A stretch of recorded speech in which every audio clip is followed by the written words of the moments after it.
윤석열 대통령이 헌법재판소 탄핵심판 6차 변론에서도 궤변을 이어갔습니다. 윤 대통령은 홍장원 전 국정원 1차장과 곽종군 전 특전사령관이 내란 프레임과 탄핵 공작을 하고 있다는 새로운 음모론까지 꺼내 들었는데요. 어제 열린 탄핵심판 6차 변론 주요 내용을 권영철 대기자와 하나하나 짚어보겠습니다.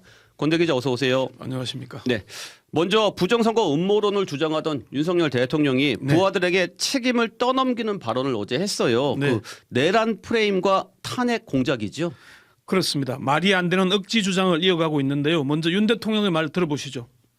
제가 오늘 그저께 상황과 오늘 상황을 보니까 12월 6일 바로 이 홍장원의 공작과 12월 6일 우리 특전사령관의 김병주 TV 출연부터 바로 이 내란 프레임과 이 탄핵 공작이 저는 시작된 거로 보여지고요.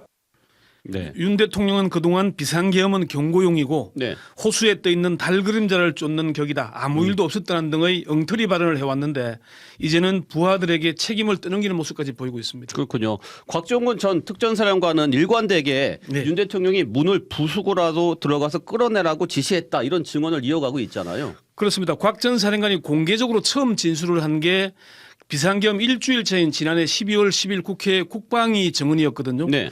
그 얘기 먼저 들어보시죠. 대통령께서 비화폰으로 제게 직접 전화를 하셨습니다. 의결 정족수가 아직 다 안 채워진 것 같다. 빨리 문을 부수고 들어가서 안에 있는 인원들을 끄집어내라 라고 말씀을 하셨습니다. 곽 전 사령관은 어제 열린 헌재 탄핵심판 6차 변론에서도 일관된 진술을 했습니다. 정영식 재판관의 질문에 답하는 내용 들어보시죠. 네. 아직 의결 정족수가 채워지지 않은 것 같다. 네. 빨리 국회 문을 부수고 들어가서 안에 있는 인원들을 밖으로 끄집어내라. 인원이라 그랬어요? 인원. 의원이 아니고 예, 인원. 인원들을 밖으로 끄집어내라. 제가 대통령이 말씀하신 그 워딩은 딱 그 세 줄이었습니다. 네. 윤 대통령이 내란 프레임이니 탄핵 공작이니 뭐 이런 단어들을 끄집어내서 쓰는 건 어떤 의도일까요? 정치권에서는 책임 회피 전략이거나 형사재판에서 무죄를 받으려는 일종의 꼼수로 보고 있습니다. 네. 국민의힘 김웅 전 의원이 그 CBS 박재홍의 한판 승부에 출연해서 말한 내용 들어보시죠. 홍장원하고 곽종근 이 두 사람이 지금 이제 가장 치명적인 진술을 하고 있는 거 아닙니까? 그렇죠. 그래서 이제 저기를 어떻게 탄핵을 할까라고 생각을 했는데 이제 이 사람들이 프레임을 짰다로 지금 제 친구가 물어보길래 야 설마 그렇게까지 하겠냐라고 했는데 늘 설마를 하시네요. 우리 대통령께서는. 근데 그럼 대통령께 제가 그걸 여쭤보고 싶어요. 그럼 홍장원하고 곽종근이 계엄 선포했습니까? 윤 대통령의 주장이 말이 안 되는 게 이미 12월 3일 비상계엄 선포와 포고령 1호 그리고 군 특수부대를 동원한 헌법기관 침탈 이 자체로 위헌적이고 위법적인 내란을 일으킨 것이고 네. 그로 인해 탄핵 사유가 발생한 겁니다. 그런데 사흘 뒤에 무슨 탄핵 공작을 또 합니까? 그런데 곽종건 전 특전사령관이 분명하게 증언을 계속 이어가고 있으니까 윤 대통령이 나는 인원이라는 말을 쓴 적이 없다 이렇게 얘기를 했어요. 그렇습니다. 먼저 윤 대통령의 발언 들어보시죠. 인원이라고 얘기했다고 하는데 저는 그냥 사람이라는 이런 표현을 놔두고 또 의원이면 의원이지 인원이라는 말을 저는 써본 적이 없습니다. 이 말은 거짓말이었습니다. 네. 윤 대통령은 약 1분 뒤에 불필요한 인원을 통제한다는 목적으로 들어갔는데라거나 그 안에는 약 20명이 안 되는 인원이 들어갔고 또 7층 건물 안에도 굉장히 많은 인원이 있다는 걸 잘 알고 있다고 세 차례나 인원이라는 말을 썼습니다. 네네. 그전에도 인원이라는 말을 종종 사용한 것으로 파악이 됐고요. 사실 인원이니 요원이니 의원이니 따지는 건 본 말을 전도시키려는 지연 말단 얘기 아니겠습니까? 네. 본질은 특수부대원들을 국회의사당에 침투시켜 계엄 해제안을 얼개하라는 국회의원들을 끌어내라는 명령을 했느냐 안 했느냐 아니겠습니까? 그렇죠. 국헌문랑 그러니까 헌법기관인 그 국회의 권능을 무력으로 제압하려 했느냐 이 부분이 내란죄 입증의 핵심인데 본질은 변한 게 없잖아요. 그렇습니다. 윤석열 정부의 12.3 내란은 1980년 전두환 신군부의 5.17 내란과 닮은 꼴입니다. 네. 특전사 동원하고 국회 봉쇄하려고 했고 국무회의 절차를 지키지 않았습니다.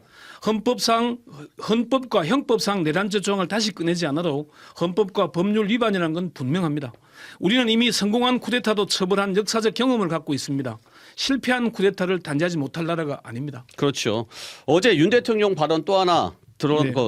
눈에 띄는 게 상관의 부당 위법한 명령이라도 아니면 아니라고 해야 한다 이렇게 이야기했어요. 좀 어떻게 보셨습니까?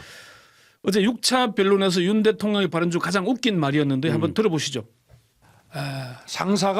상급자가 어떠한 지시를 했는데 그 지시가 위법하고 부당하기도 한 면이 있고 현실적으로 그걸 이행하는 것이 현실적으로 불가능한 상황도 있습니다. 그럴 때 먼저 이게 부당하다 이런 얘기를 하기보다는 현실적으로 여건이 이래서 하기가 좀 어렵습니다. 이렇게 얘기하는 게 기본입니다.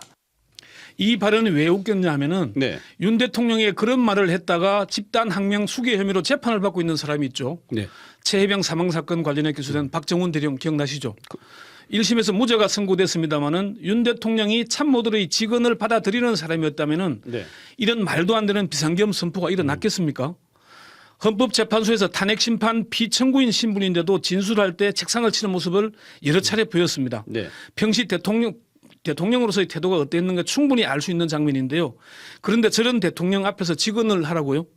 차마 제가 방송에서 밝히지 못하는 일들이 많습니다. 네네. 윤석열 검사나 대통령 앞에서 직언을 했다가 말로 표현하기 어려운 욕설을 들은 사람이 한두 명이 아닙니다. 그렇군요. 오늘은 여기까지 듣겠습니다. 권영철 대기자 수고하셨습니다. 네. 지금까지 CBS 박재환의 뉴스톡이었습니다. 노컷으로 보는 뉴스의 새로운 기준. 지금 알림과 구독 설정하시고 함께하세요.